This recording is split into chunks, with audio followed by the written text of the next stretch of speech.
Good morning, viewers,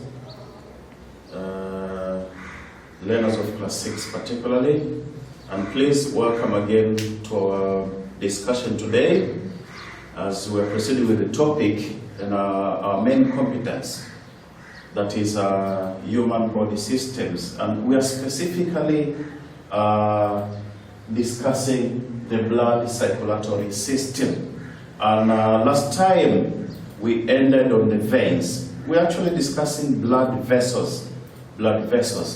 And so we talked about veins, their characteristics, functions, etc., etc. This time around, we're going to discuss about arteries. We said there are basically three types of blood vessels. These are the veins, the arteries, and the capillaries. They all carry blood. Blood plus or flows through them. Now, the arteries. Arteries are also blood vessels, and arteries also carry blood. They also carry blood. Arteries carry blood away from the heart. Away from the heart. So we say the heart is the main pumping organ of the body. Now, from the body, several arteries are connected. They are connected so that they carry blood away from the heart. So point number one about arteries is, arteries carry blood away from the heart. So this is point number one, and very, very important point. Arteries actually carry blood. Arteries carry blood away from the heart. And I hope this sentence is clear. Away from the heart. We don't have to forget that the heart is the main pumping organ of the body. Okay, if I illustrate this quickly, a simple drawing, you find that suppose this is the heart. It's a simple drawing, not it's a sketch. Then the veins are the one that carry blood towards the heart, in the direction of the heart, towards the heart. These are the veins. Now the arteries on the other side carry blood away from the heart. So the ones which carry blood towards the heart are the veins, and the ones that carry blood away from the heart are the arteries, with very simple, with very small exceptions. Now, so the arteries do the function of transporting or carrying blood away from the heart. This is the first point. Arteries carry blood away from the heart. Now, we don't have to forget, as I said, that the heart is the main pumping organ of the body. Point number two, to understand about the arteries is, arteries carry oxygenated blood. Arteries carry oxygenated blood. Oxygenated blood. And I hope you people remember the meaning of oxygenated blood, because we talked about it in my introduction. Oxygenated blood, in fact, is the one that contains a lot of oxygen. It is richly supplied with oxygen, so we call it oxygenated blood. Now the color of oxygenated blood is bright red. Bright red. That is oxygenated blood. Now, but not all arteries carry oxygenated blood. There's one exception. There's one artery which carries deoxygenated blood. So we say all arteries carry oxygenated blood except the pulmonary artery, except, with one exception, that is except the pulmonary artery. The pulmonary artery. This one here carries deoxygenated blood, but all other arteries carry oxygenated blood except the pulmonary artery. Now, the pulmonary artery, as I told you previously, it is the lung artery. Pulmonary is connected to the lung, pulmonary, lung artery, lung vein. So, the pulmonary artery is an exception to this point. This one here carries, it carries deoxygenated blood.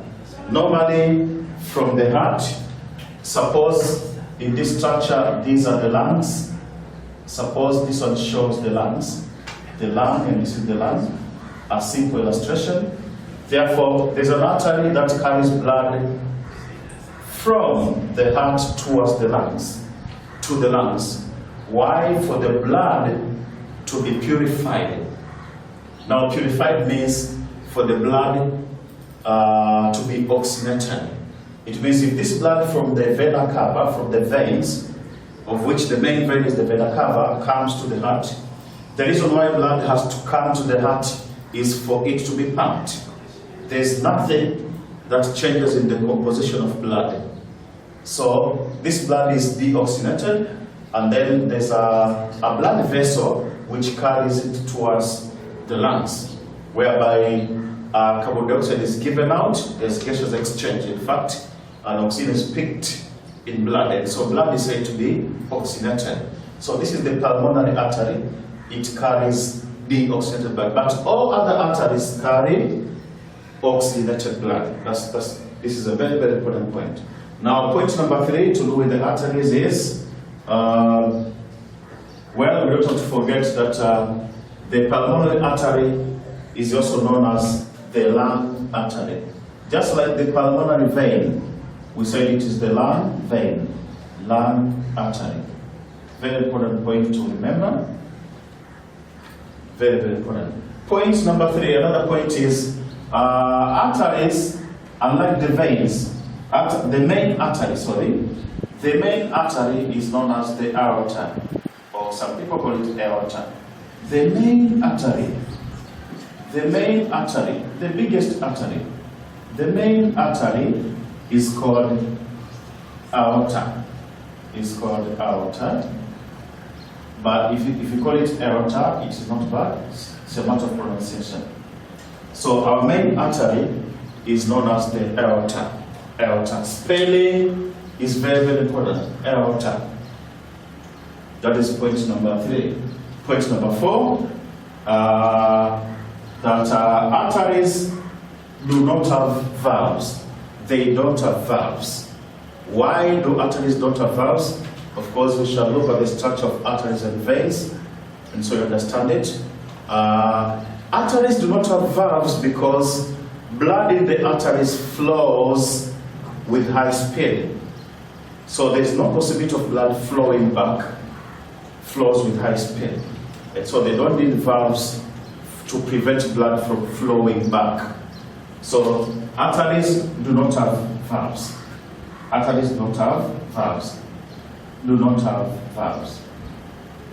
I hope we remember the meaning of valves. I told you in the previous lesson, do not have valves. The other point, which is very, very important to know about arteries, is they carry blood with high pressure. Carry blood with high pressure. Carry blood with high pressure, or of course, carry blood with high pressure. With high pressure.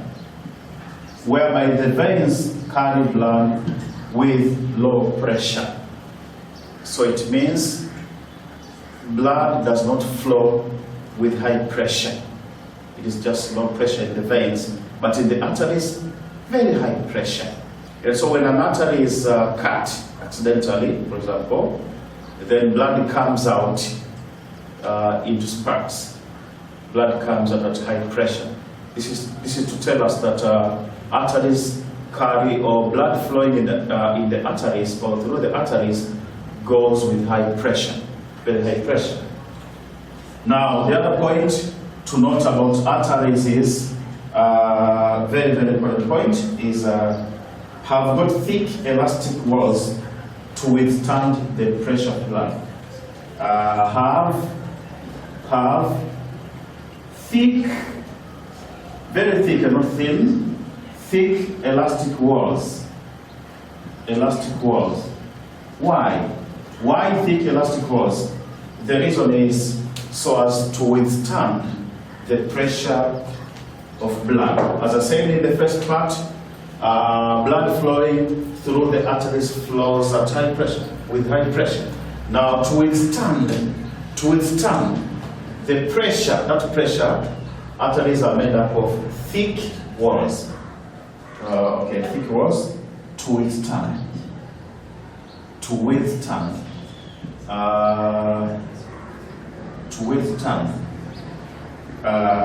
blood, pressure of blood.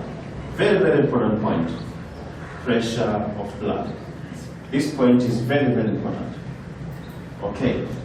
Now, the other point about arteries, of course I will explain this more. The other point about arteries is arteries normally are found deep under the skin. We say the veins are not found deep. They are found on the surface of the skin, and that is why they can be visible. We can see them. But the arteries are found deep under skin. Very good. So, found deep. They are found deep underneath the skin. Underneath the skin. They are not found on the top or on the upper part of the skin. So if we talk about the two parts of the skin, so arteries are found in the dermis, not the epidermis. If they're found in the epidermis, then deeper. They're found deeper, not on the top part of the skin. So they're found deep under the skin. These are few points to know about arteries. Very few points to know about arteries, and therefore, after having looked at the points, I wish to explain this point here. We said arteries have got thick elastic walls. Now, when you say something is elastic, it means it can expand and contract. It is elastic. It can contract and expand. There's contraction and expansion. We say this is elastic. Now, to talk about walls, the walls, I have illustrations here to make it clear, very clear. I'll draw here the artery, a simple diagram of the artery, very simple. We said these are the tubes. These are the tubes. Suppose this is an artery, a tube that carries blood. It can be very long, and the length of arteries are not known because arteries differ. They differ. Suppose this is the tube. This is an artery. Now, if this drawing shows an artery, then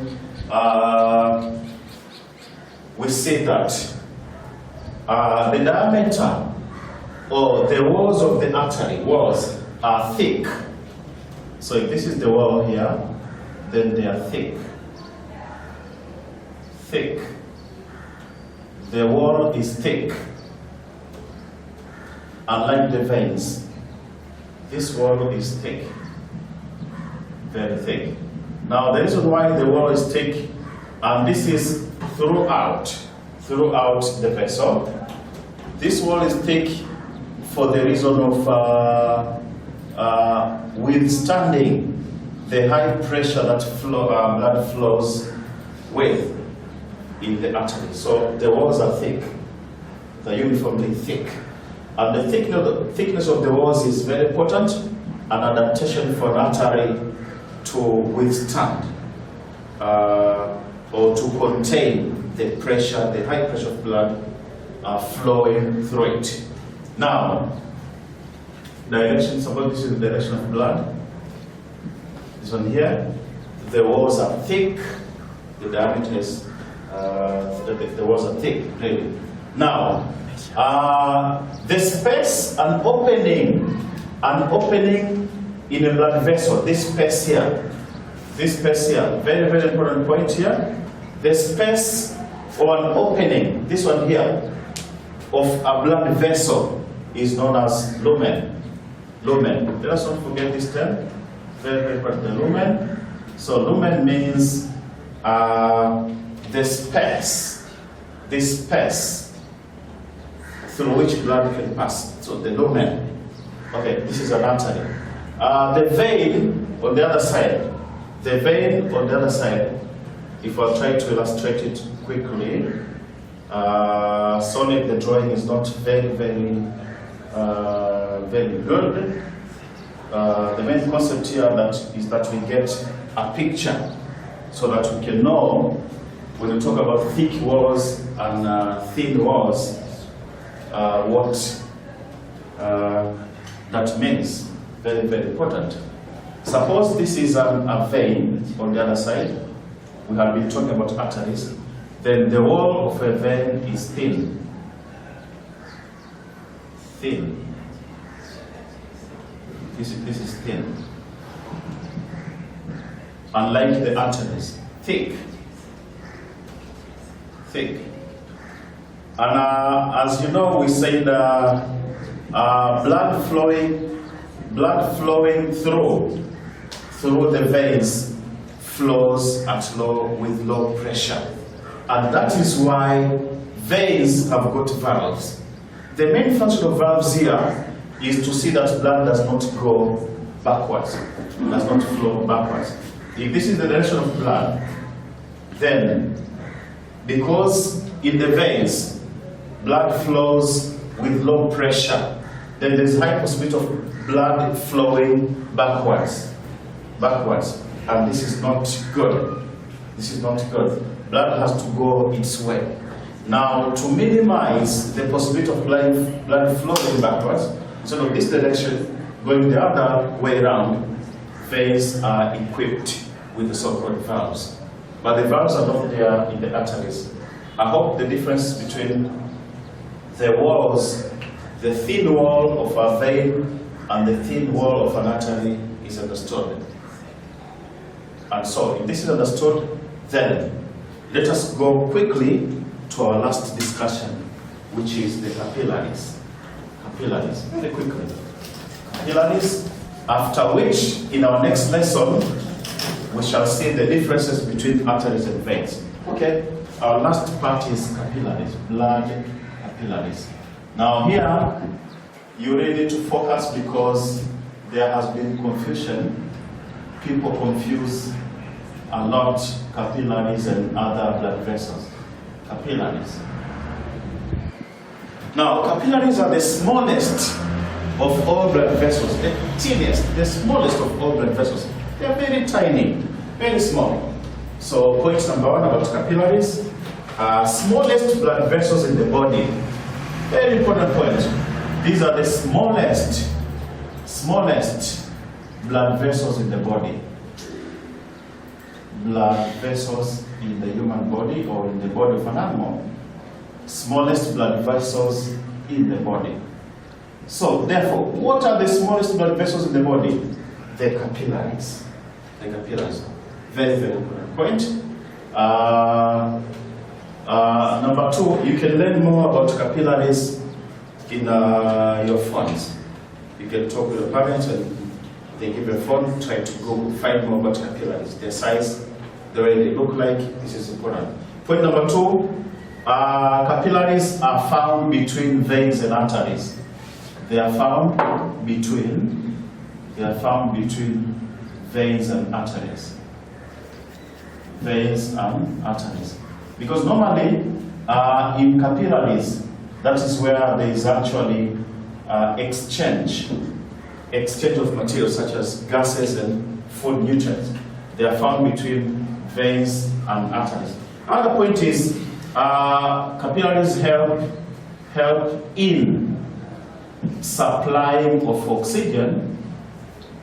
Capillaries help in supplying the body tissues with oxygen and nutrients and food nutrients.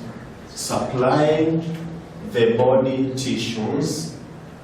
Supplying the body tissues. We know that body tissues require food, nutrients, and oxygen with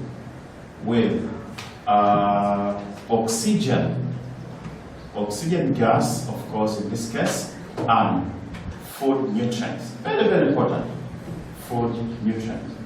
So, food nutrients and oxygen are supplied to the body tissues with the help of capillaries. Another very, very important point to note about capillaries is they have got the so-called semi-permeable membranes.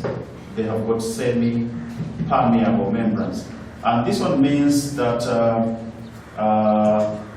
by semi-permeable membrane, it means they can allow some of the materials to pass, but not all. To allow for movement, of materials, to allow for movement of waste products and gases. Movement of waste products and gases. Very, very important. And of course, when we talk about gases, we talk about only oxygen and carbon dioxide, which are exchanged in the alveolus of the lungs, and these are richly supplied with capillaries.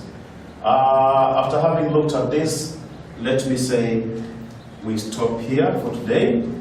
Until next time, where we are going to focus mostly on the differences between arteries and veins, after which we shall move to the human heart. Thank you so much for listening, and I wish you a lovely day. Do your holiday packages seriously, revise, and exhaust the best of you.